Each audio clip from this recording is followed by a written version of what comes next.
ओम सिंहस्था शशिशेखरमर्कत प्राख्यैश्चतुर्भिर्भुजैः शंखं चक्रधनुस्सरांश्च ददति नेत्रैस्त्रिभिर्शोभिता आमुक्तांगहारकङ्कणरण काञ्चीररण्णुपुरा दुर्गा दुर्गतिहारिणी भवतु नो रत्नोलसत्कुण्डला शरणागत दीनार्थ परित्राण परायणे सर्वस्यार्थ हरे देवी नारायणी नमोस्तुते। नमस्कार, स्वागत है आपका आचार्य वाणी में। मैं आचार्य डॉक्टर विक्रमादित्य आपके साथ हूँ। आज हम बात करने जा रहे हैं मंगल प्रधान मेष राशि वालों के लिए मार्च के अंतिम में ग्रहों का खेल क्या कुछ रचने जा रहे हैं ग्रह। देखिए, मेष राशि मंगल प्रधान राशि है। सबसे अच्छी बात यह है तो कि मंगल बहुत लंबे समय से बड़ी विचित्र स्थिति में फंसे हुए थे। सूर्य के साथ चल चलकर वो कहीं ना कहीं फंसते चले जा रहे थे, अस्त अवस्था में चले जा रहे थे, अपना शौर्य अपना पराक्रम भूल से गए थे। और ऐसे में व्यक्ति के मनोमस्तिष्क में कई प्रकार की एंजाइटी परेशान करने लगती है। क्या मैं निस्तेज हो गया हूँ? क्या मेरी शक्ति खत्म हो गई है? मैं कुछ करने लायक ही नहीं बचा? कारण कुछ नहीं था, आप बिल्कुल ताकत लाए, सब ताकत आपके अंदर थी, लेकिन वो ग्रहों ने अपने उस प्रभाव को अस्त कर रखा था। अब मंगल उदय होने जा रहे हैं, जाग रहे हैं मंगल, और ये जब जाग कर अपना स्वरूप दिखाएंगे, आकाश मंडल में दिखने शुरू हो जाएंगे, तो आपके शौर्य बल में भी अद्भुत प्रकार से परिवर्तन का योग बनाने के अद्भुत योग बन जाएंगे। इस समय को पहचान कर कार्य करने की ज़रूरत है। आपके लिए कई ग्रह परिवर्तन की तरफ जा रहे हैं, और ये ग्रह परिवर्तन कर कर आपके अंदर नई चाहत जगाएंगे, आनंद भी देने के योग बनाएंगे। रिलेशनशिप्स में नया आनंद आने के योग भी आपकी राशि में बहुत बढ़िया से बनते दिखाई दे रहे हैं। जो चीज़ें कुछ दिन पहले निरस्सी लग रही थी, आपको बहुत दूर के लग रहे थे कि अंगूर खट्टे हैं, और अब वो भूख एक नई जागती दिखाई देगी आपकी राशि के दृष्टिकोण से। जी हाँ, बहुत सारी चीज़ें, नई दोस्ती, नई रिलेशनशिप में भी कहीं ना कहीं हो सकते हैं। ऐसे में कई लोगों को सावधान रहने की भी ज़रूरत है। बहुत ज़्यादा महत्वाकांक्षा मत पालिएगा, कहीं ना कहीं महत्वाकांक्षा कई बार झटके दे देती है। इस समय में बहुत बड़ी महत्वाकांक्षा, बहुत सारे लोग क्या होते हैं, जो मेष राशि में वैसे ही बहुत छटपटाहट है जल्दी जल्दी कार्य करने की, अब बहुत बड़ी छलांग लगाने के लिए कि बस अभी हमें किला फतेह करना है, उसमें कई बार दाव लगा लेते हैं। वो दाव लगाने से आपको बचना चाहिए, इस बात का ध्यान रखते हुए कार्य करें। ग्रह नक्षत्र परिवर्तन की तरफ जा रहे हैं, नया रुद्र नाम का संवत आरंभ हो चुका है, और ऐसे में अभी शनि अस्त चल रहे हैं, फिर शनि मंगल का टकराव भी आरंभ होने वाला है, और वो आपकी राशि के में से थोड़ा सा पीछे कहीं ना कहीं हो रहा है। उनका प्रभाव बड़ा विचित्र रहेगा, ध्यान रखना वो क्या कुछ प्रभाव उत्पन्न कर रहे हैं। इस समय आपकी राशि में जो परिवर्तन का योग चल रहा है, वो कहीं ना कहीं चाल जो है ना, वो अटको चलो उछलो ऐसे चल रही है। कंसिस्टेंसी चाहिए इस वक्त, बिल्कुल लग्नता से, धीरे धीरे रे मना धीरे सब कुछ हो, इस बात का ध्यान रखते हुए कार्य करें। जल्दीबाजी करेंगे तो कहीं ना कहीं कोई ना कोई हर जगह बैठा हुआ है फंसाने के लिए। 21 तारीख से आरंभ करते हैं। सबसे पहले बात करते हैं 21 मार्च की, शनिवार का अवसर, तृतीया तिथि है, चैत्र मास के शुक्ल पक्ष की तृतीया, नववर्ष के बाद तीसरा जो तृतीय तिथि बन रही है योग, बहुत विचित्र योग आपके लिए बन रहा है। गणगौर है इस दिन, साथ साथ इस दिन बुद्ध मार्गी होने जा रहे हैं। ये बुद्ध मार्गी होकर चीज़ों को बहुत बढ़िया करने के योग बना रहे हैं। ध्यान रखना है आपको, गलत संगत से बचना है। इस समय आपकी राशि के दृष्टिकोण से ऐसा योग बन रहा है कि गलत संगत में थोड़े से लोग जो है फंस सकते हैं। लोग कहीं ना कहीं मछली दाना डाल के बैठे हैं कि मछली फंसे और उसको काट लें। गलत संगत बहुत ज़्यादा विचित्र हो सकती है आपकी राशि के दृष्टिकोण से। नवरात्र चल रहे हैं, चरित्र को ठीक रखते हुए भगवती की आराधना करें। विघ्नों को दूर करने वाले गौरी गणगौर की पूजा इस दिन की जाती है। मत्स्य जयंती है इस दिन, मत्स्य अवतार के रूप में भगवान का अवतरण हुआ। ऐसे में भगवान विष्णु का सुंदर स्तवन करें। तीसरे दिन माँ भगवती चंद्रघंटा की आराधना की जाती है। भगवान भगवती को सौंदर्य के प्रसादन अर्पित किए जाते हैं। कन्या पूजन आपके लिए बहुत ज़रूरी रहेगा। ग्रह परिवर्तन करके राजयोग बना रहे हैं, लेकिन वो कह रहे हैं कन्या पूजन अवश्य करो। तो कन्या पूजन करोगे तो बहुत शुभ योग आपके लिए बनेंगे। शुक्र के साथ चंद्र जो सूर्य विराजमान होकर आपकी राशि में बैठे हुए ना, वो कहीं ना कहीं इस बात को कह रहे हैं, राज्य से लाभ चाहते हो, राज्य का लाभ चाहते हो तो कन्या पूजन अवश्य करने का प्रयास करो। संपूर्ण रूप से चीज़ें ठीक होंगी। 22 तारीख रविवार का अवसर, चतुर्थी तिथि विद्यमान है, और इस दिन माँ भगवती को चतुर्थ दिन जो कुष्मांडा अंधकार से प्रकाश की तरफ जाने का अवसर है। कुछ नया नया उत्पन्न करने का दिन दिखाई देता है आगे आने वाले समय में। ग्रह नक्षत्रों के दृष्टिकोण से जो योग आपके लिए बन रहा है, शक्ति बहुत अच्छी है। पॉजिटिव वाइब्स आपको आती दिखाई दे रही हैं, चीज़ें बिल्कुल पॉजिटिव वे में आप लेते दिखाई दे रहे हो। नुकसान के कम योग बना रहे हो, लेकिन जब बिल्कुल धीरे धीरे स्टेप बाय स्टेप काम करोगे, बीच में स्टेप खा जाओगे, सीधा कूदते हुए आगे चलोगे तो कहीं ना कहीं फंस सकते हो। भद्रा का योग है, नए कार्य मत करना। कुष्मांड यानी सीताफल भगवती को अर्पित करो, कल्याण होगा। आंवलों का मावला माला बनाकर भगवती को अर्पित करने का प्रयास करो। ये भी बड़ा श्रेष्ठ उपाय है कष्टों को दूर करने के लिए। 23 तारीख का दिन सोमवार का अवसर, पंचमी तिथि विद्यमान है, श्री पंचमी के रूप में इस दिन को जाना जाता है। इस दिन ग्रह नक्षत्र परिवर्तन कर उच्च के योग बना रहे हैं आपकी राशि में। दो ग्रह उच्च की अवस्था में इस वक्त गोचर में बैठे हुए हैं आपके लिए, जो बड़ा कल्याणकारी योग बना रहे हैं। थोड़े विनम्र हो, आशीर्वाद लेने का प्रयास करो। मेष राशि वालों के साथ समस्या है ना कि हमेशा खाऊं फाड़ू रहते हैं, सिर फोड़ने को तैयार बैठे रहते हैं, मान जाते हैं लेकिन शुरू में कहीं ना कहीं सिर फोड़ने को तैयार रहते हैं। विनम्र होकर आशीर्वाद लेकर काम करोगे तो जो कार्य करना अपने आप कर लेना, लेकिन भिड़ो तो मत। बड़ों की आज्ञा मान लो, सुन लो, बस इतना कर लोगे तो फिर श्री पंचमी का लाभ आपको मिल जाएगा। सर्वार्थ सिद्धि योग बन रहा है, स्कंद माता का आराधना का अवसर है। जो 5वां दिवस होता है भगवती स्कंद माता की आराधना, कमल के पुष्प भगवती को अर्पित करो और खीर का भोग लगाओ, भगवती का कल्याण करने के योग बनेंगे। 24 तारीख मंगलवार का अवसर, षष्ठी तिथि विद्यमान है, स्कंद षष्ठी से कहा जाता है। इस दिन बच्चों को प्रसन्न करने के लिए जो उपाय किए जाते हैं ना, वो विशेषतौर पर छोटे बच्चों की विशेष पूजन करें। माँ कात्यायनी का पूजन करने का दिन होता है। लाल वस्त्र भगवती को अर्पित किए जाने चाहिए। ग्रह नक्षत्रों के दृष्टिकोण से आपका नक्षत्र जो योगा योग बन रहा है वो बड़ा कल्याणकारी है। मनो इच्छा पूर्ण करने के लिए आपको थोड़ा सा विशेष तौर पर इस दिन जो कार्य करने चाहिए वो जान लीजिए। ग्रह परिवर्तन की तरफ जाते दिखाई दे रहे हैं, मनोमस्तिष्क बहुत उच्च परिवर्तन में दिखाई देता है। ऐसे में आपकी राशि के दृष्टिकोण से यदि माँ का आशीर्वाद, घर के बड़े लोगों का आशीर्वाद, पैर छूकर घर से निकले तो काम पूरा। लड़के घर से निकले बड़ों से, बड़ों का अपमान करके घर से निकले तो काम बंद। बस ये ध्यान रखते हुए कार्य कर लिया, यही उपाय है और यही सब कुछ चीज़ों को ध्यान रखते हुए कार्य कर लिया तो बहुत अच्छा। आमतौर पे तो वैसे ध्यान रखना चाहिए, लेकिन इस दिन तो खास तौर पर कई बार लोग हो जाते हैं कि कई बार लड़के ही निकलते हैं, आमतौर पर गुस्सा हो के निकलते हैं जल्दीबाजी में, और कई बार रूटीन दिन निकल जाता है। चेक करके देख लेना। मैं कहूँगा एग्ज़ाम मत लो, इस बात का ध्यान रखो कभी भी, जो क्योंकि गलत किया हुआ काम हमेशा कहीं ना कहीं पुण्यों को क्षय कर देता है। आखिरी में हम इसके बारे में रहस्य बताएंगे, वो भी सुन लेना, लेकिन इस समय जो ग्रह गणना बता रहे हैं वो समझ के कार्य कर लोगे तो बहुत अच्छा रहेगा। 24 तारीख को मंगलवार भी पड़ रहा है और साथ साथ नवरात्र का छठा दिवस भी है। ऐसे शुभ योग में मंगल जब अस्त चल रहे हैं और मंगल शनि के साथ अजीत सा एक योग बनाने को भी आने वाले टाइम में हमें तैयार होने वाले हैं, तो इसलिए आपको पहले से ही पुण्यों का अकाउंट तैयार कर लेना चाहिए। हमने इस नवरात्र के अवसर पर माँ विशेष तौर पर स्कंद माता की जो जिसमें जयंती जो विशेष तौर पर योग है, ऐसे में उनका स्कंद षष्ठी, ये स्कंद षष्ठी जो होती है माँ कात्यायनी के साथ इस बार योग पड़ रहा है। स्कंद षष्ठी और साथ साथ माँ भगवती कात्यायनी की आराधना का दिवस जो बन रहा है बड़ा ही कल्याणकारी है। हमने विवेकानंद योगाश्रम में इस दिन दुर्गा सप्तशती का यज्ञ रखा हुआ है जो पूरा 9 दिन से चल रहा है। सहस्त्र चंडी के अंतर्गत चलता है। 1000 करीब पाठ दुर्गा सप्तशती के इसमें किए जाते हैं। इसके साथ साथ इस दिन सुंदरकांड का पाठ भी रहेगा, तो आप सब उसमें भाग ले सकते हैं, भगवान का सुंदर स्तवन कर सकते हैं। आप इसमें सम्मिलित होकर माँ भगवती की सुंदर आराधना के साथ साथ हनुमान जी की सुंदर आराधना करने का, क्योंकि मंगल अभी अस्त अवस्था में है और साथ साथ और जो अभी राहु के साथ फंसे हुए हैं, अभी शनि और मंगल की युति भी कुछ दिन में बनने वाली है। ये कहीं ना कहीं ग्रहों को थोड़ा सा कहीं ना कहीं मन विच्छेद कहा जाता है। शनि मंगल का टकराव कुंडली में सबसे खराब टकराव माना जाता है, सबसे कहीं ना कहीं अशुभ टकराव माना जाता है, और ये कहीं ना कहीं जीवन में द्वेष को उत्पन्न करता है, शत्रुता उत्पन्न करता है। लोग कहीं ना कहीं आप ईर्ष्या भाव मन में रखकर आपके खिलाफ हो जाते हैं। तो ऐसे में इन सब से बचने के लिए हनुमान जी का सहारा, हनुमान चालीसा का जब पाठ करते हैं ना, उसमें कहा जाता है और देवता चित्तन धरहि हनुमत से ही सर्व सुख करें। तो इसलिए हमने इस दिन बड़े विशेष तौर पर बड़े यज्ञ का कार्यक्रम रखा है। सुंदर रूप से माँ भगवती की आराधना के लिए नवरात्र का यज्ञ तो रहेगा ही रहेगा। शाम को 5 बजे से यज्ञ आरंभ होगा, पूजन आरंभ होगा और 7 बजे से सुंदरकांड का पाठ होगा। उसके बाद हनुमान जी को चोला चढ़ेगा, हनुमान जी का भजन होगा और उसके साथ साथ सुंदर भंडारे की व्यवस्था भी है। आप भी इसमें सम्मिलित हो सकते हैं। अपने नाम से सुंदर रूप से सुंदरकांड का पाठ करवाने के लिए सुंदर ब्राह्मणों की व्यवस्था होती है, उसके लिए भी आप आ सकते हैं। सादर निमंत्रित हैं आप इस कार्यक्रम में यज्ञ में भाग लेने के लिए।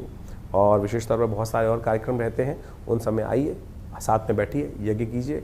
बहुत सारे लोग कई प्रश्न कर लेते हैं, यज्ञ में बैठने का कोई शुल्क लिया जाता है क्या? आश्रम में यदि स्वयं बैठना चाहते हैं किसी भी यज्ञ में, कोई शुल्क नहीं है। जी हाँ, आश्रम में आप स्वयं यदि बैठना चाहते हैं तो कोई शुल्क नहीं रहता है। आइए, बैठिए, साथ में भजन कीजिए हमारे साथ, माँ भगवती का के सामने सानिध्य में बैठकर यज्ञ करने का प्रयास कीजिए, सुंदरकांड में भाग लीजिए, भंडारे में कार्य कीजिए, कोई शुल्क नहीं लगता है। हाँ, आप यदि आना नहीं चाहते हैं, आपके द्वारा कोई ब्राह्मण शुद्ध ब्राह्मणों की व्यवस्था करानी है, उसका थोड़ा बहुत शुल्क जरूर होता है, उसके लिए तो आप जानकारी ले सकते हैं। लेकिन वैसे जो लोग स्वयं आना चाहते हैं उनके लिए दिल्ली में विवेकानंद योग आश्रम, लक्ष्मी नगर खुरेजी में स्थित आश्रम है जमुना पार में। आप वहाँ आएंगे, बैठेंगे तो बहुत सुंदर रूप से इस माँ भगवती का नवरात्र के अवसर पर माँ भगवती का सुंदर दर्शन भी मिलेगा। मनोकामना सिद्धि मंदिर में हनुमान जी का सुंदर दर्शन रहेगा। और इस यज्ञ स्थली में जहाँ नित्यपति 8 घंटे यज्ञ पिछले करीब 60 सालों से चल रहा है, उसमें आप भी स्वयं उस यज्ञ में आहुतियाँ देकर अपने जीवन को धन्य करें, माँ भगवती का आशीर्वाद लें। आप कृपा कर से समस्त कनिष्ठों को दूर करने के योग भी बनेंगे। मेष राशि वालों के लिए 25 तारीख का दिन ग्रहों को परिवर्तन का सूचना लेकर आता दिखाई दे रहा है और ये परिवर्तन बहुत महत्वपूर्ण है। इस दिन आपकी राशि में बहुत प्रकार के सुंदर योग बनते दिखाई दे रहे हैं। एक तो आपकी राशि में ग्रह परिवर्तन करके जा रहा है, आगे बृहस्पति के साथ चंद्रमा की युति होने जा रही है। दूसरा शुक्र भी परिवर्तन करने की तरफ जा रहा है। ये दोनों के दोनों परिवर्तन आपके लिए सबसे पॉजिटिव परिवर्तन है। जी हाँ, सबसे पॉजिटिव परिवर्तन है।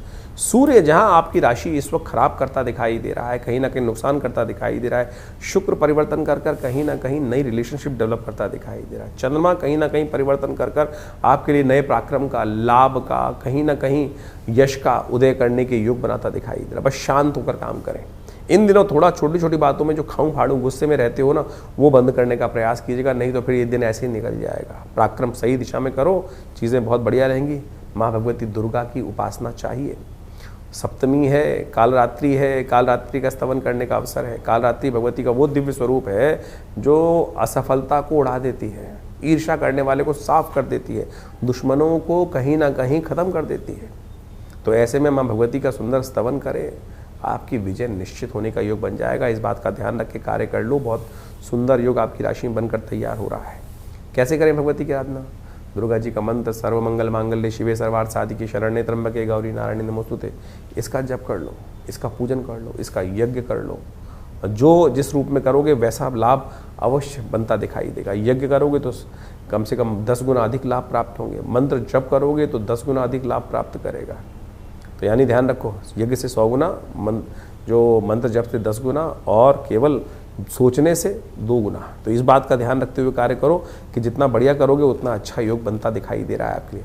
26 तारीख का दिन बृहस्पतिवार का अवसर है, महाअष्टमी है। इस दिन चैत्र मास की अष्टमी, शुक्ल पक्ष की अष्टमी जो होती है महाअष्टमी मानी जाती है। और इस बार अष्टमी और महानवमी एक साथ पड़ रही है, अन्नपूर्णा जयंती भी इस दिन पड़ रही है। और एक बहुत बड़ा परिवर्तन होने जा रहा है, वो होने जा रहा है पिछले 5 महीनों से, 5.5 महीनों से जिसका इंतजार था मेष राशि वालों को तो सबसे ज़्यादा था कि मंगल महाराज उदय तो हो जाएं। और ये मंगल महाराज उदय हो रहे हैं इस दिन।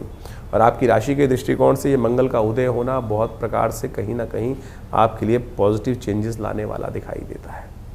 ये आपके लिए बहुत कहीं ना कहीं कल्याणकारी योग बना रहा है। देखो इन दिनों 7.5 चल रही है आपकी, शनि अस्त होने से थोड़ी सी कृपा कहीं ना कहीं बनने की उम्मीद बनी हुई है, लेकिन फिर भी मंगल का उदय होना कहीं ना कहीं पराक्रम को उदय करने का योग बनाएगा। आने वाले समय मंगल के साथ शनि की युति होगी, वो भयावह होगी, लेकिन उससे पहले कम से कम जब तक नहीं हो रही है, मंगल उदय हो चुके हैं, तो वो कहीं ना कहीं नई उम्मीद, नए रास्ते देने के योग बना रहे हैं। ऐसे में थोड़ी कृपा चाहिए। महाअष्टमी है, कन्या पूजन करें, कन्या का आशीर्वाद लें, उनको वस्त्र इत्यादि दान करें, मीठा फल इत्यादि भोजन इत्यादि कराएं, आशीर्वाद जीवन में रस खोलेगा। साथ साथ रामनवमी भी है। ये रामनवमी अपने आप में बड़ी कल्याणकारी है, बहुत सुंदर योग लेकर आई है। रामनवमी क्यों है इस दिन, ये भी शास्त्रों में समझ लीजिए, क्योंकि अगले दिन सुबह जो प्रातः योग बनेगा वो मध्याह्न काल में रामनवमी नहीं रहेगी, इसलिए इससे एक दिन पहले ही मध्याह्न व्यापनी रामनवमी जो नवमी बन रही है, इसलिए रामनवमी जो है वो 26 को ही मनाई जाएगी। 27 तारीख का दिन शुक्रवार का अवसर है, नवमी तिथि इस दिन विद्यमान है। और साथ साथ ग्रह नक्षत्रों के दृष्टिकोण से ग्रह परिवर्तन के लिए जा रहे हैं और ये परिवर्तन आपके लिए कहीं ना कहीं कुछ नया पुरुषार्थ का उदय करने के योग बनाते दिखाई दे रहे हैं। स्वास्थ्य का थोड़ा ध्यान रखने की ज़रूरत रहेगी इस दिन, विशेष तौर पे स्वास्थ्य का विशेष तौर पे ओवर एंजाइटी कहीं ना कहीं नुकसानदायक हो सकता है। महानवमी की रात्रि है और ये महानवमी की रात्रि संपूर्ण रूप से मनोरथों को सिद्ध करने की रात्रि मानी जाती है। भगवती का दिव्य स्वरूप जो विशेष तौर पर सिद्धिदात्री भगवती हैं, वो समस्त मनोरथों को सिद्ध करने वाली तपश्चर्या की अंतिम रात्रि मानी जाती है, प्रसाद ग्रहण करने की यात्री मानी जाती है।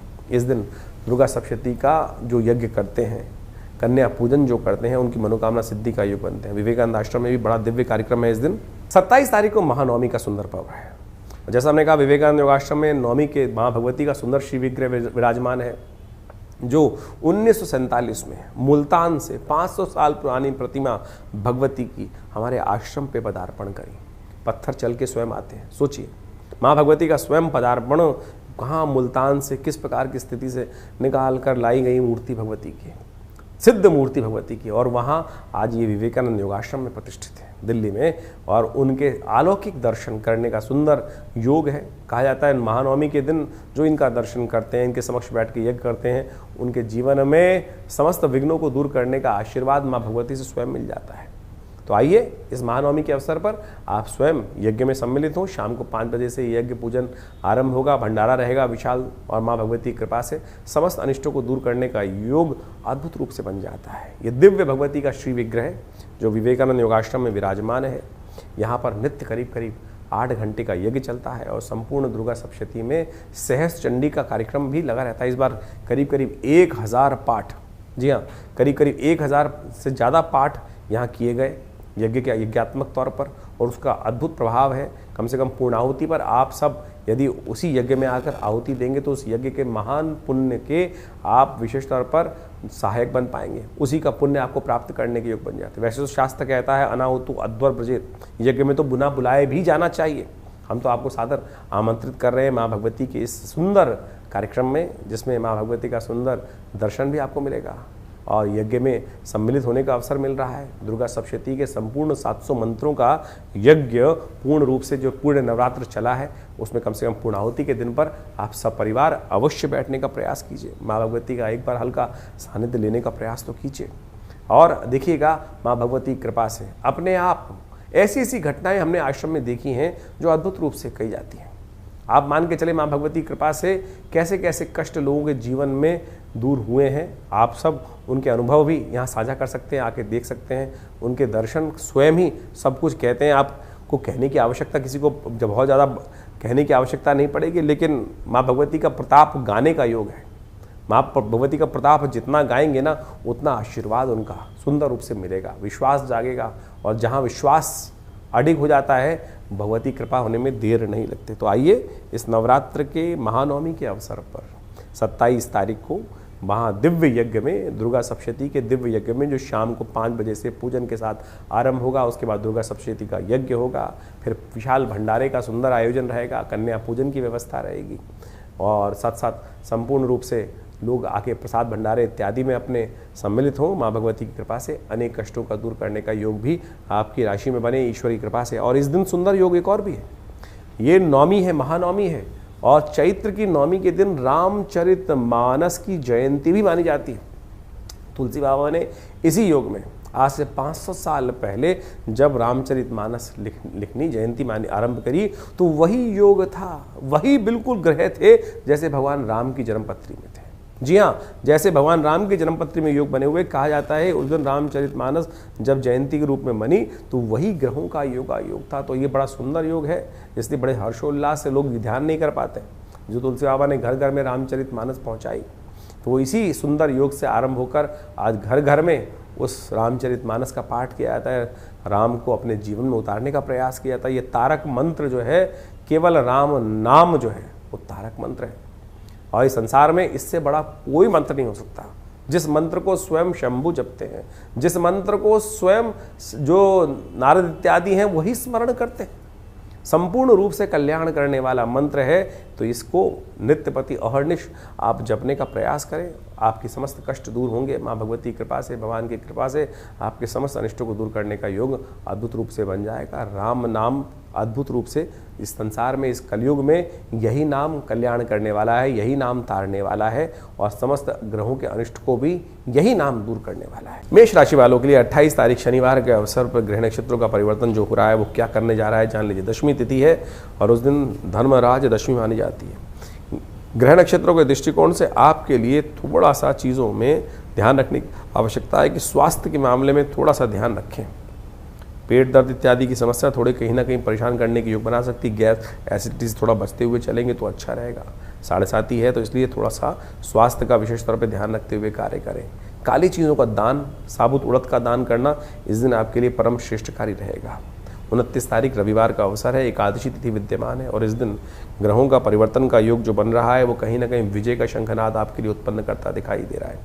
केतु के साथ चंद्रमा का विराजमान होने का योग बनेगा। केतु इस दिन अपने ही नक्षत्र में प्रवेश कर लेंगे और जो आपकी राशि के दृष्टिकोण से बहुत कई प्रकार का शुभ योग बना सकते हैं। आपका दृढ़ निश्चय होकर जो काम करोगे वो कहीं ना कहीं आपके लिए बहुत सफलतादायक सिद्ध होने का योग बनाएगा। और ये कार्य जो है सफलता, दृढ़ निश्चय चाहिए, दृढ़ निश्चय चाहिए इस वक्त कार्य करने को पूर्ण करने के लिए। ध्यान रखना, दृढ़ निश्चय होकर जो कार्य करोगे वो हमेशा आपके लिए सफलता के लिए आपको अग्रसित करता दिखाई देगा। ये एक योग जो है वो छोटा मोटा नहीं है, ये पूरे वर्ष के लिए योग बन रहा है, क्योंकि केतु यहाँ पर पूरे वर्ष में अभी विराजमान आने वाले हैं। और ऐसे में ध्यान रखना पड़ेगा, लोग आपको दिग्भ्रमित करने का प्रयास करेंगे, लोग गलत संगत डालने का प्रयास करेंगे, गलत कांटा डालने का प्रयास करेंगे, फंसाने का आपको प्रयास कर सकते हैं।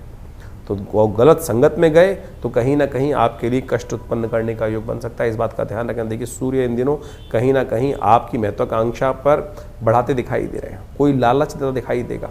ये आने वाले कुछ समय तक खासतौर पे ध्यान रखना, अभी अप्रैल तक का महीना और उसके बाद आने वाला काफ़ी लंबा समय जो है वो इस बात दृढ़ निश्चय होकर ध्यान रख लो इस बात का कि गलत लोगों की संगत में नहीं जाना है। डायरेक्शन सही तो चीज़ें आपके लिए बहुत बढ़िया तरह से लाभ देने की योग बनाएंगे। इस दिन कामदा एकादशी है, संकल्प लो। केतु इस दिन परिवर्तन करने जा रहे हैं कि हम हर भगवान की कृपा से होती है ना, तो हर जगह से बचा लेते हैं आपको। एक बात ध्यान रखना, भगवान की कृपा चाहिए। आपकी अपनी दृढ़ निश्चय कई बार धोखा दे सकता है, लेकिन भगवान नहीं धोखा देते हैं आपको। तो इस दिन संकल्प करें कि वर्ष की पहली एकादशी है, कामदा एकादशी है, चैत्र में आने वाली एकादशी है, कि इस दिन भगवान विष्णु का सुंदर व्रत रखेंगे, उनका पूजन करेंगे, ओम नमो नारायण स्तवन करेंगे और पूरे वर्ष एकादशी के दिन व्रत रखा करें, तप करेंगे, करने का प्रयास करेंगे। ये केतु के नेगेटिव प्रभाव से मंत्र स्थान में बैठा हुआ केतु आपका इस भाव को उत्पन्न करता दिखाई दे रहा है। ये वैदिक ज्योतिष का निष्कर्ष है, इसको समझते हुए कार्य कर लेना चाहिए आपको। तो बिल्कुल आपके लिए सुंदर योग बनता रहेगा, कष्ट निवारण करने का योग भी बनता रहेगा, नहीं तो गलत संगत कहीं ना कहीं परेशानी में डाल सकती है। 30 तारीख का दिन सोमवार का अवसर है, द्वादशी तिथि विद्यमान है, प्रदोष का व्रत इस दिन किया जाएगा। वर्ष संवत का पहला प्रदोष व्रत पड़ रहा है, आशीर्वाद मिलने का योग है। कैसे मिलेगा वो भी हम बताएंगे, पहले ग्रह नक्षत्रों का प्रभाव समझ लें। इस वक्त आपकी राशि में एक विजय का शंखनाद होता दिखाई दे रहा है। जिस डायरेक्शन में चलोगे विजय आपके लिए बहुत बढ़िया से चीज़ों में आपके नाम रहता दिखाई दे रहा है। इसलिए द्वंद्व को त्याग दो, बस चलने का प्रयास करो। कई बार मनोमस्तिष्क में विचित्र भाव होता है कि आगे चलेंगे कहीं कष्ट ना हो, अब तो मंगल भी उदय हो चुके, फिर काहे का विचार ज़्यादा नेगेटिव सोच रहे हो, चीज़ों को आगे चलाने का प्रयास करो। राहु का प्रभाव भी आपके लिए शुभ है, केतु ऑलरेडी बहुत बढ़िया रास्ता आपके लिए बना रहा है। तो इस समय मेष राशि वालों सोच में चाम मत निकालो। आमतौर पे मेष राशि वालों के साथ समस्या क्या होती है, वो बहुत छोटे विचार में रखते हैं, अरे करेंगे कर दो। इस वक्त ये विचार करो, गुस्सा मत करो, चीज़ों चलो तो बहुत बढ़िया से आपके लिए लाभ के योग बन जाएंगे। भगवान शिव का आशीर्वाद चाहिए। कैसे मिलेगा? इस दिन खास योग बनने वाला है। 30 मार्च को खास तौर पर एक बहुत अद्भुत योग बन रहा है, सोम प्रदोष। वर्ष का पहला जो सोम प्रदोष का योग बन गया, संवत का पहला सोम प्रदोष योग। और समझे आगे आने वाली ग्रह स्थिति बड़ी विचित्र है, बहुत विचित्र है। इसमें क्या होने वाला है विशेष तौर पर ध्यान रखो। इस समय में शनि मंगल के टकराव की स्थिति बन के तैयार होने वाली है। उपद्रव के योग कहीं ना कहीं बनने वाले हैं। स्वास्थ्य पर कहीं ना कहीं विश्व के दृष्टिकोण से ये युद्ध के प्रभाव से कहीं ना कहीं भयंकर योग बन सकता है। और इस वक्त रुद्र का नाम का जो संवत आरंभ हो गया है वो कहीं ना कहीं प्रलंकारी है। इस बात को आपको कहीं ना कहीं नज़रअंदाज नहीं करना चाहिए। विस्फोटक योग बन रहा है और तो और कई प्रकार की बीमारियां भी, कई प्रकार के विस्फोट भी, कहीं ना कहीं कोई बड़े हमलों का योग भी बनता दिखाई दे रहा है। और ये कहीं ना कहीं बड़े भयंकर विस्फोटों का योग भी कहीं ना कहीं विश्व में उत्पन्न कर सकता है। राज्य में द्वेष उत्पन्न करने का योग कहीं ना कहीं बना सकता है। ऐसे में सबका स्वास्थ्य ठीक रहे, माँ भगवान शंकर की कृपा और हमारे जो कर्म है उसके अनुसार से हमें प्रभाव प्राप्त होता है। शास्त्र कहता है भावी मेट सके त्रिपुरारी। हाँ, भगवान शंकर की कृपा से हमारे द्वारा कहीं ना कोई दुष्कर्म हो जाते हैं, उनको भी भगवान शंकर मेट देते हैं। मार्कंडे के जीवन में आयु नहीं थी, भगवान शंकर की कृपा से ही, जब भगवान शंकर की कृपा हुई तभी वो आयुष्मान योग बना उनके लिए, तभी वो अमर हुए। अश्वत्थामा बलिर्व्यास हनुमानश्च विभीषण कृपा परशुरामस्य मार्कंडे च अष्टमा। ये भगवान शंकर की कृपा से ही मार्कंडे अजर अमर हो गए। तो आप भी इस दिन सुंदर इस वर्ष के पहले प्रदोष पर, सोम प्रदोष पर कोशिश करें भगवान शंकर का स्तवन करें। हम विवेकानंद योगाश्रम में इस सुंदर तिथि पर रुद्राभिषेक का सुंदर कार्यक्रम रख रहे हैं।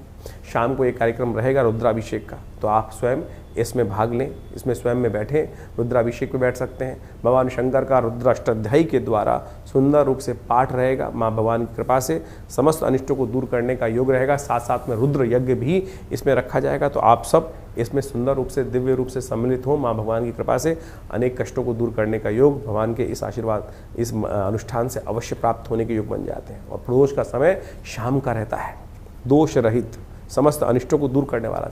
कहा जाता है भगवान शंकर पार्वती के साथ, गणों के साथ त्रिशूल लेकर पूरे संसार का भ्रमण करते हैं। और जो उस प्रदोष काल में, प्रदोष काल कब होता है? प्रदोष काल होता है विशेष तौर पर जब दो संधि समय आपस में मिल रहे हों। सूर्य अस्त होने के बाद करीब करीब 2 घड़ी का समय, करीब करीब 48 मिनट का जो समय है, ये प्रदोष काल शुद्ध रूप से रहेगा।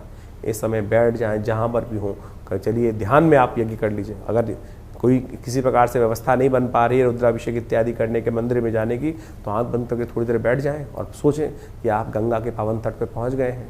वहाँ गंगा की कल कल धारा चल रही है और वहीं एक भगवान शंकर का दिव्य ज्योतिर्लिंग स्थापित है और आप उसको ध्यान में ही, यज्ञ का ध्यान में ही उसका जो अनुष्ठान कर रहे हैं, ध्यान में ही आप अभिषेक कर रहे हैं। कहा गया है ना, आत्मा तुम गिरजामती सहचरा प्राणा शरीरम ग्रह पूजा ते विषयोग भोग रचना निद्रा समाधि स्थिति। तो यही स्थिति मानस पूजा जो है ना, वही सबसे श्रेष्ठ है। 1 लाख गुना ज़्यादा प्रभाव उत्पन्न करती है। तो ये समझें कि आप मानस पूजा में यदि भगवान का ध्यान करते हैं तो 1 लाख गुना ज़्यादा प्रभाव आपके लिए वो जो समय उत्पन्न कर देता है। यही तो वो टाइम होल है जिसकी गणना हम शुरू में बता रहे थे आपको कि छोटा सा कर्म कैसे आपके पुण्यों को उदय करने का अद्भुत योग बनाता है, कैसे आपके दुष्कर्मों को समाप्त कर देता है। लाख दुष्कर्म एक छोटे से कर्म से ठीक हो जाते हैं।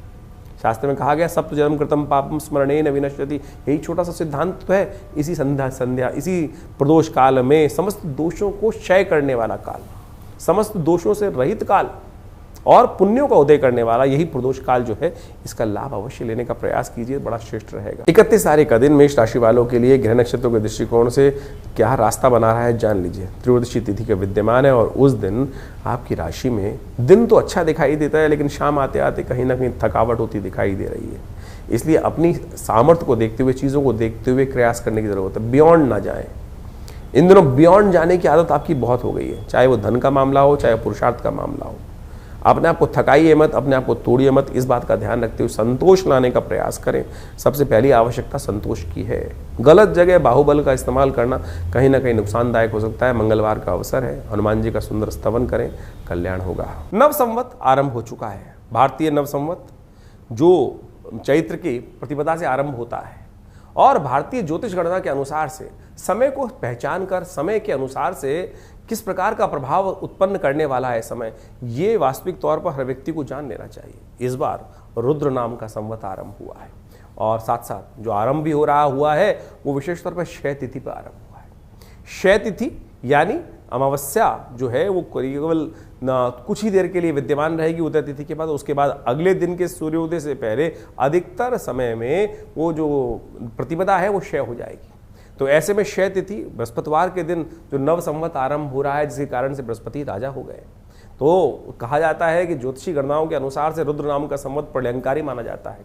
और ऐसे में साथ में बृहस्पति जिस वर्ष के राजा हो जाते हैं, तो ऐसे में कहा जाता है कि प्रजा के लिए थोड़े कष्ट के योग बन जाते हैं। जो लोग राज अधिकारी होते हैं वो अपने अनुसार ही जो निर्णय लेते हैं और वो कई बार प्रजा पे भारी पड़ते हैं। उसके कारण से प्रजा में रोष हो जाता है और प्रजा की शायद सुनी भी नहीं जाती है। और जिस प्रकार से रुद्र नाम का संवत है वो प्रलयंकारी है और विश्व में युद्ध के इस वक्त जो स्थिति मची हुई है उसमें कहीं भी कोई राहत मिलती नहीं दिखाई दे रही। इसके साथ साथ इस समय में मंगल का उदय होना और साथ साथ अभी आने वाले कुछ समय में शनि का भी उदय हो जाना, ये एक, और साथ साथ शनि और मंगल का एक राशि पर चलना, उसके बाद कई प्रकार के विचित्र प्रकार के योग बनना। शनि और विशेष तौर पे आप समझें सूर्य एक साथ चल रहे हैं, मंगल राहु बुध की युति चल रही है। ये कहीं ना कहीं विश्व में कष्ट देने के योग साफ साफ बनाती दिखाई दे रही है। और इसमें जिस प्रकार की भयावह स्थिति दिखाई देती है पूरे, और इस बृहस्पतिवार जो चैत्र का महीना है इसमें जो योग बन रहा है, 5 बृहस्पतिवार का भी योग बन रहा है, ये कहीं ना कहीं प्रजा को कहीं ना कहीं कष्ट प्राप्ति के संकेत मिलते हैं। और राज्य लोगों को, जो राज्य अधिकारी लोग हैं, राजा लोग हैं, जो कहीं ना कहीं हर देश के कहीं ना कहीं राजा बने हुए हैं, उन सबको भी इस बात को समझना चाहिए। आजकल अहंकार हर व्यक्ति के ऊपर इस प्रकार से आच्छादित हो गया है, वो केवल अपनी अपनी सोच रहे हैं, अपने अहंकार की पूर्ति करने की तरफ चले जा रहे हैं। ये समय का प्रभाव है। हर देश का जो प्रणेता है, जो राजनेता अपने आप को बना हुआ है, वो कहीं ना कहीं इसी प्रकार की स्थिति में चल रहा है और वो प्रजा की सोच भी नहीं रहे हैं। अपने अहंकार के अंदर जिस प्रकार की आहुतियाँ उपस्थित करते चले जा रहे हैं, उसके कारण से पूरे विश्व की प्रजा को कहीं ना कहीं किसी न किसी प्रकार से कष्ट झेलना पड़ता दिखाई दे रहा है। यह रुद्र नाम के संवत का प्रभाव भी इसी प्रकार का ही है। और ये जो इस पूरे वर्ष में ऐसा योग बनाता है कि कहीं ना कहीं पूरे वर्ष भर इसी प्रकार की घटनाएं कहीं ना कहीं चलती रहेंगी और कहीं ना कहीं अस्त इत्यादि वाहनों की दुर्घटनाओं का योग भी इस बार बनता दिखाई दे रहा है। तो इस के अनुसार से अपने भविष्य को अच्छे समझते हुए कार्य करने का प्रयास करना चाहिए। अभी आपने ज्योतिष गणनाओं के अनुसार से, आपकी राशि के अनुसार से उसका क्या प्रभाव है ये तो समझा ही समझा, लेकिन साथ साथ पूरे विश्व में जनमानस में जो एक वर्ष का और वर्ष के राजा का प्रभाव क्या है वो भी ज्योतिष गणनाओं के अनुसार, शास्त्र के अनुसार से जो बताया गया वो आपने समझा। लेकिन इन सब में परिवर्तन करना आपके कर्मानुसार है। देखिए कैसी ही विकट स्थिति बन जाए, लेकिन हम सबको अपने भाग्य अनुसार ही प्रभाव बनता है। ऐसा कभी नहीं होता है कि यदि कोई ना कोई कष्ट का समय पूरे सबके लिए चल रहा है तो सारे ही कष्ट में रहेंगे। हमारे अपने कर्म जो है, शुभ कर्म जो है, वो हमारे जीवन में दुष्कर्म को कहीं ना कहीं दूर कर देते हैं, कष्टों को कहीं ना कहीं दूर कर देते हैं। तो इस बात को समझें, यदि हमारे पुण्य कर्म हमारे साथ हैं और जिसके कारण से हमारे जीवन के कष्ट जो आएंगे वो कहीं ना कहीं हमको बचा के ले जाएंगे, तो इस बात समझें। कई बार लोग प्रश्न करते हैं कि किस प्रकार से समझें कि हमारे जीवन में पुण्यों के कार्य हो रहे हैं या कहीं ना कहीं जो पाप है वो कहीं परेशान कर रहे हैं। जब जीवन में कहीं ना कहीं आप बचते चले जा रहे हैं, गाड़ी आराम से चलती चली जा रही है, तो समझ लो कहीं ना कहीं पुण्यों का अकाउंट लबालब भरा हुआ है। जब छोटी सी गलती कहीं ना कहीं पकड़ी जाए और किसी और की गलती में आप कहीं ना कहीं फंसते चले जा रहे हैं, तो समझ लो कहीं ना कहीं आपके पुण्यों का अकाउंट जो है कम हो गया है, टटोलना पड़ रहा है। घड़े में हाथ डाल के पुण्यों को ढूंढने पड़ रहे हैं, तो उसमें आपको घड़े को पुण्यों से भरने की आवश्यकता है। तो कोशिश ये करें, ये नवरात्र इत्यादि शुभ तिथियां जो कुछ भी आती हैं, किसी को दान करना, किसी को पुण्य करना, किसी का अच्छा करना, अच्छा भावना अपने मनो मस्तिष्क में रखना, ये सब पुण्य बढ़ाती हैं। अब आप ये समझ लो कि आपके द्वारा ये सब कार्य कितने होते हैं। अगर आप किसी की मन में कहीं ना कहीं किसी का द्वेष भाव रख रहे हो तो ये सब पुण्य घटा रहे हैं, क्योंकि व्यक्ति से अनजानेपन में ज्यादा पाप हो जाते हैं, पुण्य बहुत कम हो पाते हैं। और यही वास्तविक तौर पर समझना चाहिए, यही कष्टों का निदान का मार्ग है कि पुण्यों को ज्यादा बढ़ाने का प्रयास करें। आप लगे हैं अंगूठियां पहनने में, आप लगे हैं पता नहीं कौन कौन से टोटके करने में, उनसे पुण्य नहीं जागने वाले, उनसे कष्ट नहीं भागने वाले। कष्टों का भागने का सीधा तरीका जो है कि शास्त्र के अनुसार से जो कहा गया ना, अवश्य में भोक्तव्यम कृतम कर्म शुभा शुभम, ये मान के चलो कि अशुभ जो कर्म आप कर रहे हो वो कहीं ना कहीं आप ही भोगेंगे। शुभ कर्म जो आपके द्वारा हो रहे हैं वो आपको ही भोगने हैं, उसका पुण्य आपको ही मिलेगा। तो इसलिए कोशिशें करें, किसी गरीब व्यक्ति की सेवा, किसी को अन्न का दान, कहीं ना कहीं किसी की सेवा किसी प्रकार से हो जाए, मन से पवित्र भाव से सोच लेना, वही पुण्य को बढ़ाने वाला है। तो इस प्रकार से जो कुछ शास्त्र के दृष्टिकोण से हम समय समय पर कई प्रकार के पुण्य कार्य करने के लिए आपको समझाते रहते हैं, उद्धृत करते रहते हैं, चाहे वो यज्ञ इत्यादि हो, चाहे गौ सेवा का कार्य हो, चाहे वो किसी बीमार की सेवा करने का कार्य हो, किसी को दवाई देने का कार्य हो, किसी का विवाह में सहयोग करने का कार्य हो। यही वास्तविक तौर पर आपको जो सेवा भाव से रखना है, मन में सरलता रखनी है, मन में किसी के प्रति राग द्वेष नहीं रखना है, यही आप यदि समझ लो तभी पुण्य जागेंगे, तो तभी कष्टों से रक्षा होने का कोई ना कोई मार्ग बचेगा।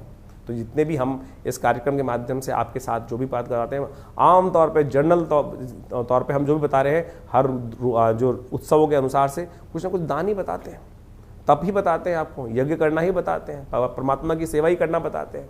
तो उसी को करते रहेंगे तो बहुत अच्छा रहेगा। सेवा भाव अपने मन में जगाए रखें, और जो जो समय समय पर ये मुहूर्त आते हैं, इस बात को समझ लीजिए सही रूप से। ये जो मुहूर्त आते हैं ना, ये मुहूर्त हैं क्या? ये मुहूर्त जो है वो सेफ पैसेज है, ये विशेष तौर पर सेफ पैसेज है, और एक वो छोटा सा टाइम होल है कि जिसमें आप अपने पुण्यों को कई गति से देकर उस टाइम ट्रेवल से बाहर निकल सकते हैं। जी हाँ, यही वास्तविक तौर पे वो टाइम होल्स है कि जिसके बारे में आइंस्टाइन बात करते थे कि टाइम होल्स हैं और ट्रैवलिंग मशीन्स के थ्रू आप उसमें ट्रैवल कर सकते हैं। जैसे आपने पुण्य, जैसे ग्रहण इत्यादि काल पढ़ा, उसमें हमें एक शास्त्र के दृष्टिकोण से कहा जाता है कि आप जो कर्म करोगे उसका 100 गुना अधिक प्रभाव होगा। जैसे नवरात्रों के अंदर संधि काल में सुबह शाम, अब यही नहीं कि आपका नवरात्र तो साल में 4 बार आएंगे, लेकिन रोज आवश्यकता है तो कैसे, हर रोज संधि काल आती है ना, सुबह की संध्या, शाम की संध्या, मध्याह्न की संध्या, तुरीय संध्या, ये भी जो संधि काल है इसमें भी भगवान का नाम जप करना समस्त प्रकार के कष्टों को दूर कर देता है, कई गुना अधिक प्रभाव दे देता है। इसलिए भारतीय संस्कृति में कहा गया है कि जो संध्या वेला है उसमें जाके भगवान का नाम जप कर लो थोड़ी देर के लिए, तो ये करें, यही आपके लिए समस्त रूप से कष्ट निवारण करने का योग बनने वाला है और यही आपको मार्ग दिखाने वाला है सही तौर पर। तो इन सिद्धांतों को समझकर, और आप नहीं तो एक बात समझा, बहुत सारे लोग हैं जो आपका उपहास उड़ाते रहते होंगे, कोई पुण्य कार्य भगवान की सेवा करता है कहते हैं पागल हो गया है।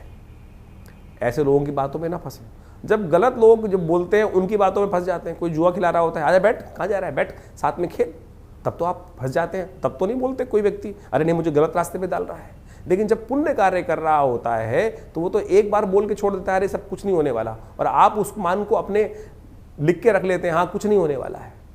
जब कोई गलत कार्य की तरफ किसी गलत रास्ते पर बिठाता है आपको, तब आप नहीं सोचते हैं कि नहीं गलत रास्ता है, तब तो आनंद आ रहा होता है। बस यही है पुण्य और पाप। तो इसको समझकर कार्य करने का प्रयास करो, यही आपकी रक्षा करेगा। और बाकी में जितने धंधे वाले बैठे हैं, चाहे घंटी बजवा ले हैं, चाहे कुछ और बजा रहे हैं, चाहे कुछ और बेचकर आपको कुछ ना कुछ पहनाने की बात कर रहे हैं, उन सब से कुछ नहीं होने वाला। तो इसलिए अपने समय को समझो, समय के अनुसार से कार्य करो। शास्त्र में, पुराणों में, वेदों में इत्यादि समस्त ग्रंथों में कथा के माध्यम से यही सत्य को निवारण करने का रास्ता बताया गया कि सेवा भरो, मनुर्भवो, सेवा कार्य करने का प्रयास करो, यही वास्तविक तौर पर निदान का मार्ग है। तो इसको समझ लिया तो बहुत सुंदर आपके लिए कल्याण का मार्ग बन जाएगा। और समय समय पे अपने समय को पहचानते हुए आगे चलना चाहिए। ज्योतिष विज्ञान वही माध्यम है कि ज्योतिष की गणनाएं किस प्रकार से क्या खेल रचने जा रही हैं। तो अब शनि का जो उदय होने जा रहा है, आपकी राशि के अनुसार से क्या उसका प्रभाव है वो हमने आपको समझा दिया। मंगल का उदय होने से क्या प्रभाव पड़ेगा वो भी हम अपने दिन पर दिन जो ग्रहों का योगायोग है वो भी हमने आपको समझाने का प्रयास किया। तो बुद्धिमान बनकर इन समस्त चीज़ों को समझकर अपने जीवन में कार्यों को शुभ करने की तरफ अग्रसित होंगे तो बहुत कल्याण का मार्ग प्रशस्त होगा। आपका कल्याण हो, ईश्वर के प्रति आपके मन में भावना, सद्भावना हमेशा जागी रहे, यही आप सबको आशीर्वाद। और बहुत सारे कार्यक्रम हमारे आश्रम पे समय समय पर इस समय में रहेंगे। नवरात्रों का यज्ञ भी रहेगा, उसके बाद हनुमान जयंती का कार्यक्रम है वो भी रहेगा, और बहुत सारे सेवा भाव, गौ सेवा इत्यादि, यज्ञ इत्यादि, भंडारे इत्यादि में समय समय पर कार्य चलते रहते हैं। आप उनके साथ अपने आप को जोड़ने का प्रयास कीजिए। और बहुत बड़ा हॉस्पिटल भी है दिल्ली में, विवेकानंद योगाश्रम, जिसमें लोगों की जनमानस की सेवा करने के लिए बहुत सारे कार्य भी किए जा रहे हैं। आप उसमें जुड़ सकते हैं। धन्यवाद, नमस्कार।